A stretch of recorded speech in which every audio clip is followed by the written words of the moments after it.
sorry. I'm really sick. Sick of people that make me look like this. So do something now. Use me to express your concern and spread the word. Thank you.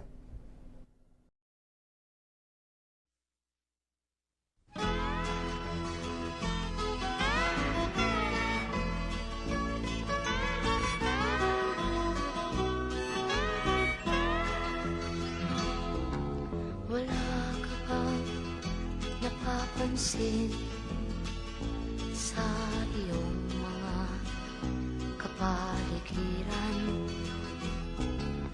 Kay dumi na ng hangin, pati na ang mga ilog natin. Hindi nga masamang pag-unlad at malayo-layo na rin ang ating narating. Ngunit masdan mo ang tubig sa dagat, dati kulay asul, ngayon'y naging itim. Ang mga duming ating kinalat sa hangin, sa langit, huwag na nating paabutin. Upang kung tayo'y pumanaw man sa sariwang hangin, sa langit natin matitikman. Mayroon lang akong hinihiling, sa aking pagpanaw sana ay tag-ulan. Gitara ko ay aking dadalhin, upang sa ulap na lang tayo magkantahan.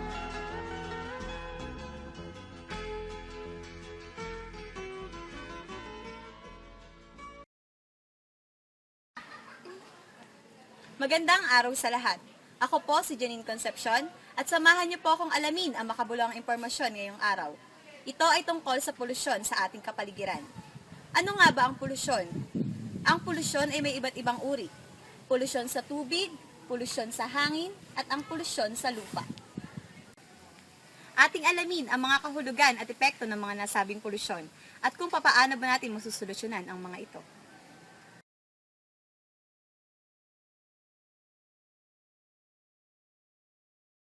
Tinatayang 75% ng mundo ay binubuo ng tubig. Ang polusyon sa tubig ay kontaminasyon sa mga anumang anyong tubig. Halimbawa nito ay ang mga lawa, ilog, karagatan at mga tubig sa ilalim ng lupa. Sa bawat taon, 14 billion pounds ng sewage, sludge at mga basura ay tinatapon sa karagatan o anumang bahagi ng tubig. Ang polusyon sa tubig ay nakakaapekto sa mga tanim at lahat ng buhay na organismong nakatira dito. Nakakasira rin ng polusyon hindi lamang sa mga organismong nakatira sa tubig, subalit nakakaapekto rin ito sa mismong komunidad. Ang polusyon sa tubig ay isa sa mga pangunahing problema sa buong mundo. Sa katunayan, karamihan sa mga sakit ay nagmumula sa tubig tulad ng gastroenteritis, diarrhea, typhoid, cholera, dysentery at hepatitis. Ang paglusong at pag-inom sa kontaminadong tubig ay nakapagdudulot ng sakit na minsan ay nakamamatay. Sinasabing ang tubig ay kontaminado kung ito ay may mga organismo o virus na nakasisira sa kalusugan ng tao. Karamihan sa mga kalamidad gaya ng bagyo, baha at ulan ay nakapagdudulot ng pag-iiba sa kalidad ng tubig na ating iniinom. Ang mga sumusunod ay ilan sa mga sanhi ng polusyon sa tubig. Hindi wastong pagtapon ng basura, langis mula sa may sirang sasakyang pantubig, at hindi wastong pagtapon ng mga kemikal na nagmumula sa mga pabrika. Ang sewage, ito ay yung tumutukoy sa lahat ng dumi na galing sa tao, tulad ng ihi, dumi ng tao, at iba pang dumis na galing sa ating bahay. Madalas, ang mga sewage ay kinokolekta mula sa mga kabahayan at dinadala sa pamamagitan ng mga tubo upang ipunin. Ngunit kung minsan, ang mga sewage na ito ay nagdadala sa mga ilog at dagat na nagiging sanhi ng polusyon sa tubig. Isa ring sanhi ng polusyon sa tubig ay ang mga fertilizer. Ang fertilizer ay mga produktong nagpapabilis sa pagpapalaki ng mga halaman. Merong dalawang klase ng fertilizer, at ito ang organiko at di-organiko. Ang mga organikong fertilizer ay nagtataglay ng carbon, habang ang di-organikong fertilizer naman ay hindi nagtataglay ng carbon. Nangyayari ang polusyon ng fertilizer kung maraming fertilizer ang mapunta sa mga katawang tubig, lalo na sa mga ilog dahil ito ay malapit sa bukid. Kung nangyari ito, maaaring maapektuhan ang buhay ng ilang hayop sa ilog. Meron po bang epekto sa inyo ang pollution sa tubig? Meron din. Gawa na sa basura eh. Kasi sa mga tao, dinadaan sila basura yan. Malaking tubig. Hindi po ba kayo nangangamba or natatakot na yung nakukuha niyo po isda galing sa maruming ilog? Hindi naman. Gawa ng nililinis naman ng isda na yan. Hindi mo naman masasabing kumakain ko ng basura isda na yan. Aware ba kayo sa pollution sa ating kapaligiran? Oo naman, syempre. Ano sa tingin niyo yung water pollution? Ayun, yung pagtatapon ng mga basura sa sa pagkasira ng dagat. Sa tingin niyo, ano yung dahilan nito? Siyempre, yung mga yung kawalan ng disiplina ng mga tao, yung pagtatapon ng mga waste nila, mga basura, lalo na yung mga nakatira malapit sa dagat. Di ba dun sila nagtatapon ng mga basura nila? Yun. Bilang estudyante, paano niyo ito maiiwasan o masusolusyonan? Siguro makikiisa kami sa mga programa ng kunwari paglilinis sa dagat. Aware ka ba sa pollution sa ating kapaligiran? Oo naman. Bakit? Siyempre, marami namang mga bagay na magpapatunay na polluted na nga yung mundo natin, di ba? Ano sa tingin mo ang water pollution? Water pollution, di ba sa mga past na experiences natin or yung mga napag-aralan natin nung high school pa tayo, yung mga kabataan natin, ang water pollution, isang pollution na ang pagiging kontaminado ng tubig natin. Yeah. Sa tingin mo, anong dahilan nito? Marami pwedeng dahilan sa contamination ng tubig sa pagkakaroon niya ng iba't ibang mga chemical o hindi lang chemical, mga other substances na napupunta doon na harmful or hindi nakakatulong para sa Bilang estudyante, paano mo ito may iwasan ng pagsusolusyonan? maraming paraan para maiwasan siya or masolusyonan siya. Pero, syempre, mag-isa lang ako. Ako lang naman mag-isa. Kaya, syempre, hindi ko na lang siya gagawin or as much as possible. Hindi ako daragdag para dun sa mga tao or sa mga taong hindi alam yung maaaring idulot niya. Aware ka ba sa pollution sa ating kapaligiran? Oo naman, syempre. Ikaw ba, Ano- pre? Ano sa tingin mo ang water pollution? Ito yung pagkalaso ng tubig. Sa tingin mo, anong dahilan nito? Ano ba, pre? Siyempre. Pagtatapon ng basura. Ganun. Oo nga, magtatapon ng basura sa tubig. Bilang estudyante, paano mo ito may iwasan o masusolusyonan? Turuan ko silang magtapon sa tamang basurahan. Ngunit hindi naman lahat ng sanhi ng polusyon sa tubig ay gawa ng tao. Mayroon din tayong tinatawag na natural na sanhi. Isang halimbawa nito ay ang mga trahedyang nangyayari tulad ng pagputok ng isang bulkan. Sa ganitong pagkakataon, naglalabas ang bulkan ng mga nakakapinsalang chemical tulad ng sulfur na maaaring maging sanhi ng polusyon sa tubig. Nangyayari ito kung ang mga pirasong inilabas ng bulkang sumabog ay mapupunta sa mga katawan ng tubig. Maaari itong magsanhi ng pagkamatay ng mga isda, halaman at hayop na pantubig. Hindi lamang ito nagdudulot ng polusyon sa tubig, dahil sa kaya rin itong magdulot ng polusyon sa hangin, pati na rin sa lupa. Isang halimbawa nito ay ang pagputok ng bulkang Pinatubo sa Pampanga. Dahil sa trahedyang ito, maraming namatay at maraming pananim ang nawasak. Nagkaroon pa ng tinatawag na lahar na siyang nakapagdulot ng polusyon sa tubig at lupa. maging ang pagsabog ng bulkan ay nagdulot ng pagkahalo ng ilang nakapipinsalang kemikal sa atmosfera na naging dahilan sa polusyon ng hangin.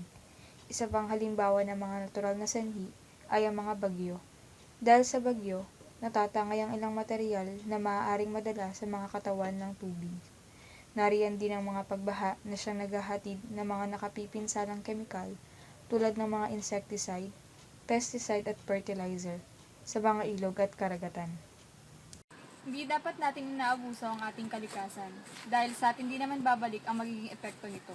Hindi lang tayo mga tao ang maapektuhan kung patuloy nating aabusuhin ang ating inang kalikasan, kundi pati ang mga hayop, halaman at iba pang mga buhay na organismo na naninirahan sa ating mundo.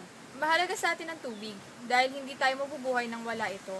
Kaya matuto tayong pangalagaan at ingatan ang mga yamang tubig sa ating mundo. Tao ang problema, tao rin ang solusyon. Sa pamamagitan ng tamang disiplina sa pagtatapon ng ating mga basura sa wastong lugar at linisin natin ang ating mga ilog, dagat, lawa, estero at mga kanal na natatambakan ng mga basura.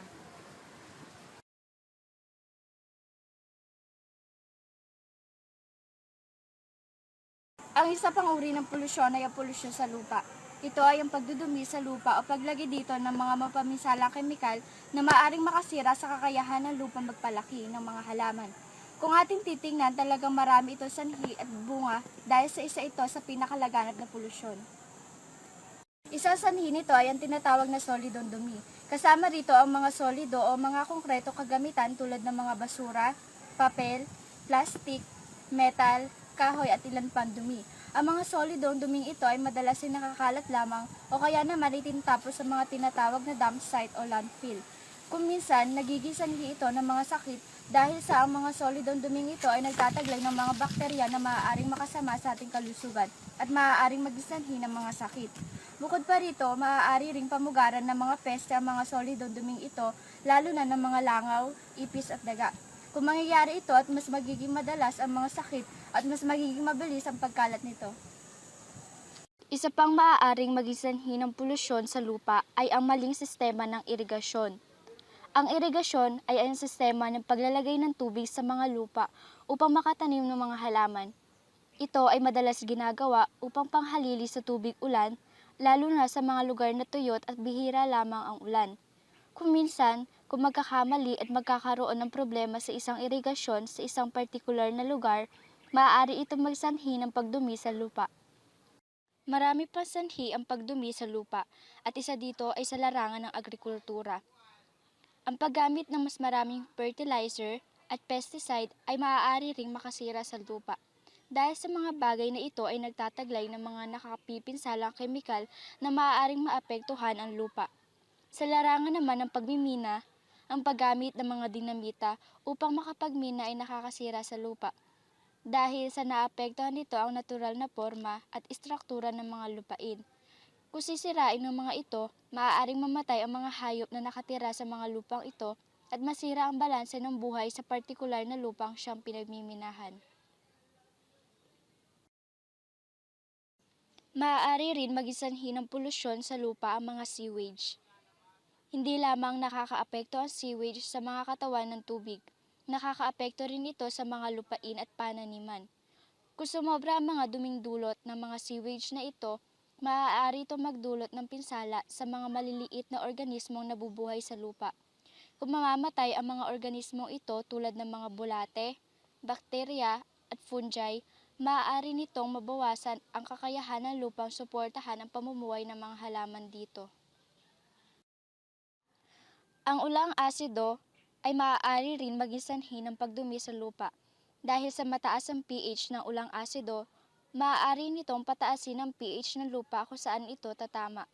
Kaya naman, kung mataas ang pH ng lupa, maaari ito magkaroon ng mga reaksyong pangkemikal na maaaring makasama sa halamang nakatanim doon o kaya naman sa mga maliliit na organismong nakatira sa lupa na siyang nakatutulong sa pagpapalaki ng mga halaman at pagpapalusog sa lupa. Maraming masasamang bunga ang polusyon sa lupa. Kung nakapasok sa iyong katawan ng mga mapamisalang kemikal na dala ng polusyon sa lupa, maaari itong mauwi sa mga sakit. Ang mga pesticide at fertilizer ay nagtataglay ng mga kemikal na maaaring magkansanhi ng cancer. Bukod pa rito, maaari din magsanhi ang lead ng pagkasira ng utak lalo na sa mga bata. Kung nakakain ka naman ng mga halamang nakatanim sa isang lupaing puno na ng mga mapamisalang kemikal, maaari itong magisanhi ng pagkasira ng iyong atay, gayon na rin ang bato at apdo.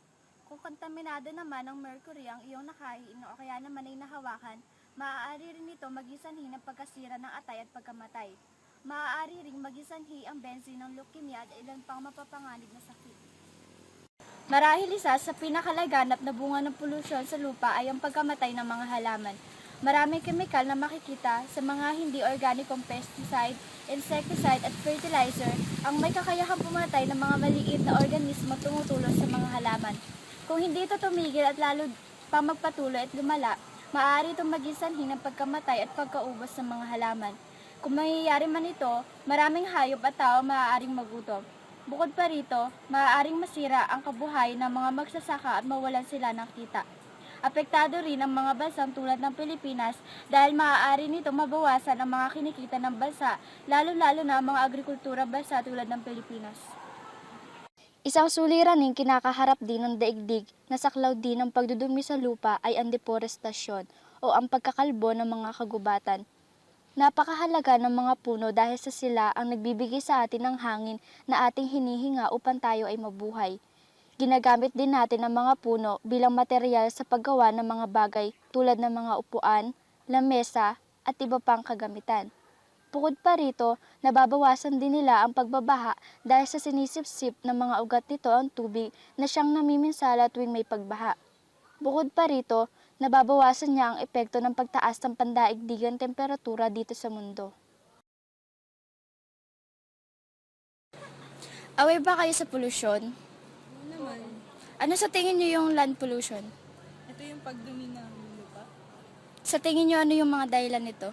Chemical, labis na paggamit ng fertilizer, pagminina, tsaka yung mga basura na naiiwan sa lupa. Bilang estudyante, paano niyo maiiwasan or masusolusyonan yung ganitong pollution? Bilang isang estudyante, gagamit ako ng organic fertilizer para mabawasan yung labis na paggamit ng fertilizer. And magse-separate din ako ng mga basura. At magtatanim ako ng puno or halaman. Yan lang, salamat! Aware ka ba sa pollution sa ating kapaligiran? Oo naman. Ano sa tingin mo ang land pollution? Ito ang pagkamatay ng mineral sa lupa. Sa tingin mo, ano ang dahilan nito? Yung pagsusunog natin sa lupa, kunwari yung mga kalat natin sinusunog, namamatay yung mga mineral sa lupa. Bilang estudyante, paano mo ito may iwasan o masusolusyonan? Yung iwasan natin pagsusunog ng mga kalat natin sa kapaligiran para hindi mamatay mga minerals. Aware ka ba sa pollution sa ating kapaligiran? Oo naman, aware ako. Ano sa tingin mo yung land pollution? Yun yung mga bagay na nakakapekto sa ating kapaligiran, lalo na sa kalupaan. Sa tingin mo ano yung mga dahilan nito? Ito yung mga sobrang paggamit ng mga fertilizer o kaya hindi maayos na pagtatapon ng mga basura. Bilang estudyante, paano mo to maiiwasan or masusolusyonan? Bilang estudyante, masusolusyonan ko to sa proper na pagtatapon ng mga basura at pag-segregate nito. Ngunit kung minsan ay sumusobra tayo sa paggamit ng mga puno at kung minsan ay hindi na tayo masyado nagtatanim ng mga ito. Bukod pa rito, nagiging uso na ang pagsunog sa mga kagubatan at pagputol ng napakaraming puno. Kung ipagpapatuloy natin ito, maaari nating maranasan ang mas matitinding na baha dahil wala na ang mga punong maaaring humigop ng tubig sa pagbaha. Bukod pa rito, mababawasan na ang ating ginagamit upang malinis ang ating hangin hinihinga. Dahil dito, lalo lamang lumalala ang polusyon sa hangin. Bilang parte ng mundong ito, kailangan ay magpakita tayo ng malasakit sa ating daigdig, lalo-lalo na sa ating mga puno. Bilang tugon sa ganitong suliranin, sumali sa mga proyekto naglalayong malinis ng ating kapaligiran. Mahalaga na tayo ay magpakita ng malasakit sa kalikasan upang magsilbi rin tayong modelo lalo na sa mga kabataan. At siguro, isa pang mainam na paraan ay disiplina sa sarili. Dapat lamang na tayo ay may disiplina para naman magawa natin ang ating mga hakbang para sa kalikasan.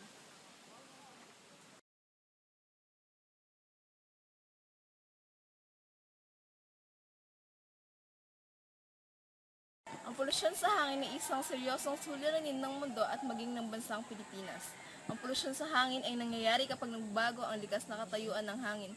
Halimbawa na lamang nito ay ang paghalo ng usok na nagmumula sa mga pabrika, usok ng mga sasakyan, usok ng sigarilyo, alikabok at mabahong amoy ng basura sa hangin. Maraming sanhi ang pinagmumula ng polusyon sa hangin. Halimbawa ay ang urbanisasyon o pag-unlad ng isang komunidad. Sa pag-unlad ay kasabay nito ang pagdami ng mga gusali tulad ng mga bahay, paaralan, ospital, kalsada at mga shopping mall dahil sa pangangailangan ng tao. Sa pagdami ng mga tao ay dumarami rin ang mga sasakyan na nagbubuga ng makapal na usok.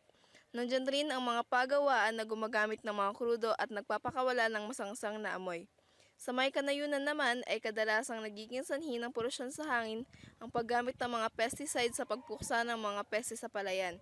Gumagamit rin ng mga pausok para itaboy ang mga insekto sa mga puno at halamanan. Ito ay ilan lamang sa mga nagiging sanhi ng polusyon sa hangin. Masama ang epekto ng polusyon hindi lamang sa mga tao kundi pati na rin sa mga halaman at mga hayop. Ang polusyon sa hangin ay nagdudulot ng iba't ibang sakit sa baga na maaaring ikamatay ng tao tulad ng hika, tuberculosis at bronchitis. Apektado rin ang produksyon at agrikultura dahil ang mga halaman ay bumababa ang kalidad kapag nakakaranas ng polusyon. Ang mga hayop naman ay parang tao lang din nangangailangan ng sariwang hangin. Paano nga ba masusolusyonan ang suliranin sa polusyon sa hangin? Aware ba kayo sa polusyon sa ating kapaligiran? Oo. Ano sa tingin mo ang air pollution? Ito yung maduming hangin tapos mabahong kapaligiran. Sa tingin mo, ano ang dahilan ng air pollution? Ito yung usok, ay maduming usok na binubuga ng pabrika pag-spray ng pesticide sa palayan. Tapos yun sa mga sasakyan yung usok. Bilang estudyante, paano ka makakatulong para maiwasan o masolusyonan ang air pollution? Afforestation o yung mga pagtatanim ng mga puno. Aware ka ba sa polusyon sa ating kapaligiran? Ano sa tingin mo ang air pollution? Mamalduming hangin, dulot ng sa pabrika, mga usok, gano'n. Bilang isang estudyante, paano ka makakatulong para maiwasan ang air pollution? By applying 3 Rs, yung reduce, reuse, recycle. Aware ka ba sa polusyon sa ating kapaligiran? Opo. Ano sa tingin mo ang air pollution? Yung pagdumi ng hangin. Sa tingin mo, anong dahilan nito?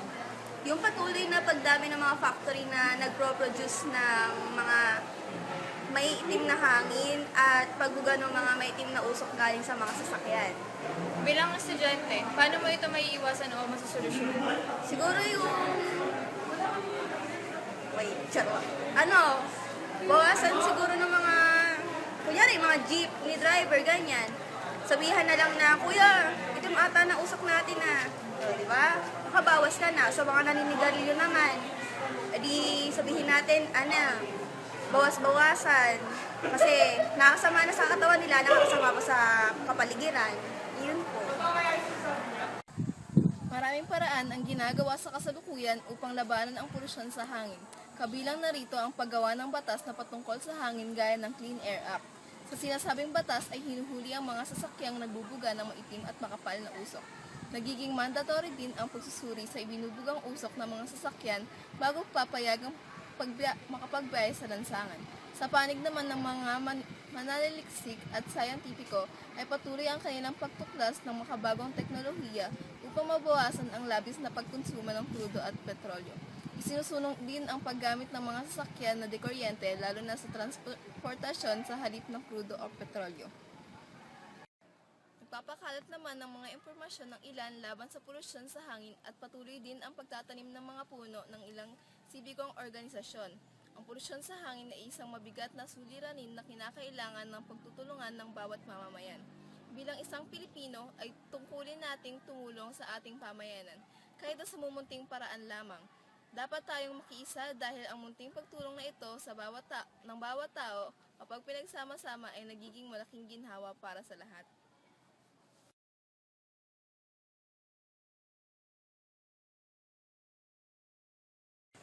Natapos na nating masaksihan ang iba't ibang uri ng polusyon sa ating kapaligiran.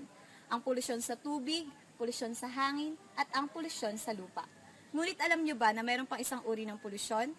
Ito ay ang noise pollution, o ang polusyon na nagmumula sa mga di kaaya-ayang tunog. Ang polusyon ng ingay ay isang uri ng polusyon na bagamat hindi pisikal, ay lubhang nakakaapekto at nakakaistorbo sa mga gawain ng tao at mga hayop. Maaari itong magmula sa tao, sa hayop, industriya, transportasyon, at ilang pang bahagi ng lipunan na may kapasidad na gumawa ng napakaingay at napakalakas na tunog. Marami ang maaaring pagmulan ng ingay. Sa modernong panahon, ang polusyon ng ingay ay karaniwang nagmumula sa linya ng transportasyon, gaya ng sound alarm, busina, at exhaust system ng mga tren, motorsiklo, kotse, at bus. Ang mga sasakyang panghimpapawid ay nakapagdudulot din ng polusyon ng ingay, di lamang sa paligid ng mga paliparan, kundi pati sa mga ruta ng mga sasakyang ito. Malaki rin ang kontribusyon ng mga pabrika sa polusyon ng ingay.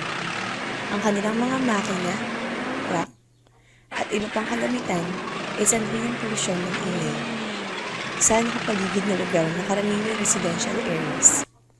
Ang mga tahanan ay maaari ring magdulot ng polusyon ng ingay sa pamamagitan ng entertainment at kitchen appliances gaya ng telebisyon, stereo, food processor, blender, at iba pa.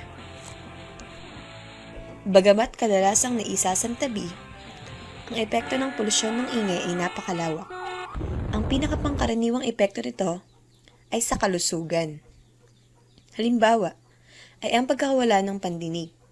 Sa katunayan, ang mga taong nagtatrabaho sa mga lugar na kadalasang maingay ay may problema sa pandinig. Bukod pa rito, ang polusyon ng ingay ay maaari ring magdulot ng alta presyon at sakit sa puso. Batay sa pag-aaral ng World Health Organization, ang labis na ingay ay lubhang nakakaapekto sa kalusugan ng tao na abala sa kanyang araw-araw na gawain, tulad ng pag-aaral, trabaho, gawaing bahay, at maging sa pamamasyal. Nakagagambala sa pagtulog, nakapagdudulot ng sakit sa puso, pag-iisip, nakapagbabawas ng lakas, at gayon din sa pagbabago ng asal, tulad ng pagkabugnot. Ang polusyon ng ingay ay nagiging sanhi rin ng stress at kawalan ng konsentrasyon. Bukod sa mga tao, ang polusyon ng ingay ay may malaking epekto sa mga hayop. Halimbawa, kapag malakas ang mga ingay sa kanilang habitat, ang kanilang mga normal na gawain gaya ng mating, pakikipag-communicate, at paghahanap ng pagkain ay lubhang nagbabago. Dahilan upang malagay sila sa panganib.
nasaksihan at nalaman ang iba't ibang uri ng polusyon na sumisira sa ating kapaligiran.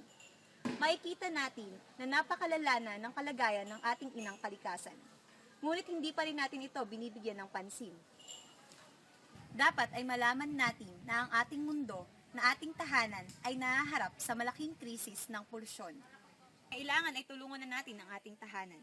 Kailangan ay magsimula na tayo ngayon sa ating sarili at umaksyon naman ang may mga kapangyarihan ukol dito. Talagang mahirap na ang kalagayan natin pagdating sa polusyon. Ngunit kung ngayon tayo magtutulungan, naniniwala ako na kaya nating lagpasan ang krisis na ito. Unang-una, dapat tayo ay matutong mag-recycle o gamitin muli ang mga bagay na pwede pa nating magamit. Makakatulong itong mabawasan ang tinatawag nating solidong dumi at mapapanatili nating malinis ang ating kapaligiran. Isa pa, ay dapat matuto tayong umiwas sa mga produktong may nakapipinsalang epekto sa ating kapaligiran. Kasama rito ang mga CFC, insecticide, pesticide, at fertilizer. Kasama na rin dito ay huwag masyadong paggamit ng mga hindi nabubulok na bagay dahil sa maiipon lamang ang mga ito at magsisilbing dumi lamang sa ating mga lupain. Ipalaganap ang kaalaman. Para sa akin, dapat ay dagdagan pa ang pagbibigay ng edukasyon sa mga tao tungkol sa polusyon, lalong-lalo na sa mga bata. Dahil mas mainam kung bata pa lamang ay alam na nila ang dapat gawin upang matulungan ang ating kalikasan. Magtanim tayo ng puno, kahit na paisa-isa lamang, ay malaki na ang maidudulot nito sa ating kalikasan. At dito po nagtatapos ang aming dokumentaryo tungkol sa iba't ibang uri ng polusyon na sumisira sa ating inang kalikasan. Naway maging daan po ito upang maipabatid sa lahat na dapat na tayo magkaroon ng disiplina sa ating sarili at pangalagaan ang biyaya na ipinagkaloob ng may kapal.